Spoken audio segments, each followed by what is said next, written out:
between stock and cryptocurrency. A lot of people are saying, you know, stock is a safer assets and Bitcoin's a riskier assets. But they're not the same thing.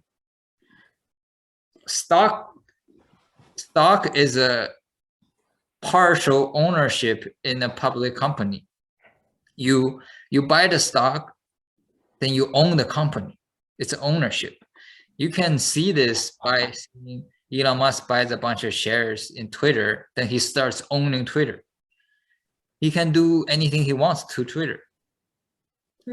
Whereas for Bitcoin, you don't own it. That's the whole idea of Bitcoin. Nobody owns it.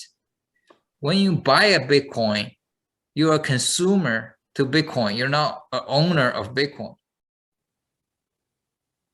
It's like there's a one time I saw an Instagram post that says, I've been paying rent to my landlord for him to pay for his mortgage.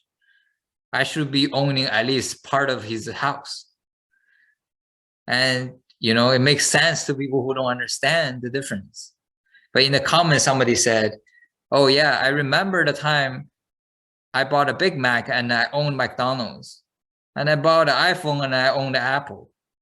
You know, I bought a, you know, Whopper and I owned Burger King. You know, that's like an exaggerated way to show him that's not how it works. It doesn't matter how much money you put in consuming something, you don't own it. Ownership and consumption are two completely different things. Yeah, just because you've been the biggest LV fan, you bought the most LV purse in the world, you still don't own LV. You're just a consumer.